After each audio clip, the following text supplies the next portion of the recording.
নমস্কার বন্ধুরা, শীর্ষা কিচেনের ভিলেজ ফুডসে তোমাদের সবাইকে স্বাগত জানাই। আশা করি তোমরা সবাই ভালো আছো, সুস্থ আছো। হাই করে দাও সবাইকে, হাই করে দাও। বাই নাই, হাই বলো, হাই। হ্যাঁ, হাই দেখেছো, হাই করেছে। তো আজকে আমরা কি রান্না করবো মা? কি রান্না করবো? মাছ নয়, বলো গুগলি। তো আজকে তোমার নতুন একটা জিনিস রান্না দেখাবো। তোমরা অনেকে চিনবে এটা গুগলি বলে, আবার অনেকে তোমরা জানো এটার নাম হচ্ছে গেরি, মানে অনেক জেলায় এটাকে গেরি বলা হয়। তো গেরি বা গুগলি আজকে আমরা রান্না করব। নতুন একটা রান্না, নতুন একটা রেসিপি দেখাবো তোমাদেরকে। এটা দিয়ে পোস্ত করে দেখাবো। তো চলো, ইউটিউবে আমি এটা প্রথমবার রান্না করছি। তো দেখে নাও রান্নাটা কিভাবে করলে খুব সুস্বাদু হয় খেতে। তো দেখো, আমি বসে পড়েছি রান্নাঘরে রান্না করতে। তো এই গুগলিটাকে নিয়েছি, রান্না আমি ভালো করে ছাড়িয়ে ধুয়ে নিয়েছি। তো এখানে দেখো আর আছে আলু, পেঁয়াজ কেটে নিয়েছি, পেঁয়াজটা বেশি করে দিয়েছি। আর এখানে দেখো তেল নিয়েছি, কাঁচা লঙ্কা নিয়েছি, লবণ, হলুদ, কালো জিরে, শুকনো লঙ্কা, এগুলো নিয়েছি আমি। তো প্রথমে গেরি বা গুগলিটাকে সেদ্ধ করে নিতে হবে জলে।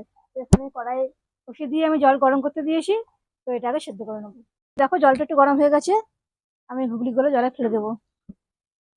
ভালো করে সেদ্ধ করে নিতে হবে, না হলে এটা প্রচুর ময়লা থাকে।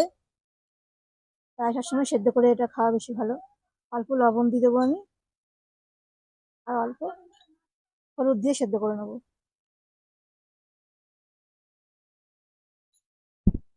চলো নিয়ে নিলাম, একটু সেদ্ধ হয়ে যাক, তারপর দেখাচ্ছি তোমাদের। বাড়িতে বসে বসে আর এদিকে মা দেখো পোস্তটা বাটছে শিলে। শিলেটা শিলে পোস্ত বাটলে বেশ মিহি হয়, আর এর স্বাদটা অন্যরকম হয়। তো শিলে পোস্তটা বেটে নিচ্ছে। কি করছো তুমি, কি করছো, কি চালাচ্ছ? গাড়ি চালাচ্ছ, দেখো মা গাড়ি করেছে। গাড়ি চালাচ্ছ, আসামে বলি। দেখো এদিকে গুগলিটা আমার অনেকটাই সেদ্ধ হয়ে গেছে, দেখো কেমন ফেনা বেরিয়ে গেছে। তো ফেনা বেরিয়ে গেছে, এবার আমি শুধু ছেঁকে নেবো গুগলিটাকে। দেখো গুগলিগুলো আমি সেদ্ধ করে ছেঁকে নিয়েছি ভালো করে। আর এদিকে দেখো কড়াই তেল বসিয়ে দিয়েছি আমি। সেখানে দিয়ে দেবো প্রথমে শুকনো লঙ্কা আর গোটা জিরে, শুকনো লঙ্কা আর কালো জিরে দিয়ে দেবো।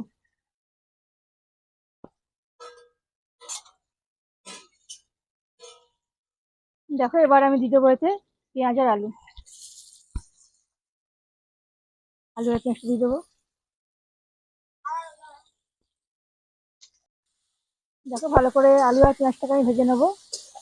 এটা আমি লবণ দিয়ে ভেজে নেবো, আলু আর পেঁয়াজটাকে দিয়ে দেবো লবণ।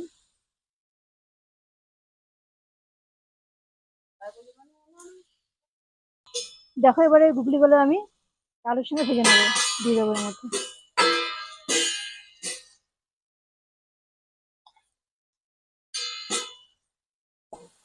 দেখো আলুর সঙ্গে ভালো করে আমি কষে নেবো গুগলিগুলোকে। দেখো দেখো এদিকে আমি আলুটাকে ভালো করে নেড়ে নিচ্ছি, এর সাথে গুগলি, পেঁয়াজ সবকিছু আমি ভালো করে কষে নিচ্ছি। এবার চলো পোস্তটা একটু দিয়ে আমি পোস্তটাকে ভেজে নেবো।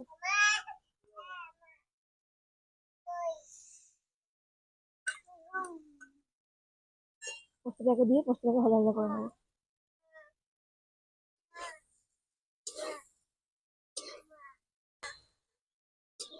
দেখো ভালো করে ভাজা হয়ে গেছে আমার। পোস্তটাকে আমি অল্প একটুখানি ভেজে নিয়েছি। এরপর এতে আমি জল দিয়ে দেবো। জল দিয়ে আলুটা অনেকটাই সেদ্ধ হয়ে গেছে আমার, আর একটু আলুটাকে আমি সেদ্ধ করে নেবো।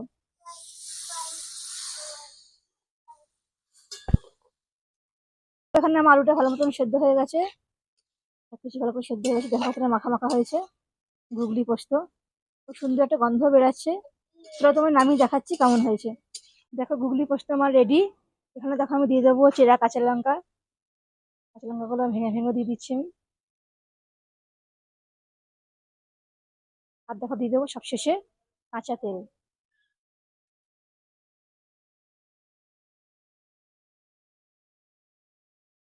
তো রেডি এটা আমার। দেখে বুঝতে পারছি কতটা সুন্দর হয়েছে গুগলি পোস্ত। তো এটা ভাতের সময় তো খুবই ভালো লাগবে। তোমরা বাড়িতে বানিয়ে নিও এরকম ভাবে। আর তোমাদের যদি ভালো লাগে আমার রান্নাগুলো, তো অবশ্যই আমার channel Shirsha kitchen with village foods subscribe করে দিও, আর পাশে বেল আইকনে ক্লিক করো। আমি আবার আসবো আরো অনেক ভিডিও তোমাদের কাছে নিয়ে। তোমরা সবাই ভালো থেকো, সুস্থ থেকো। আজকে এখানে শেষ করলাম। আজকের মতো টাটা বন্ধুরা।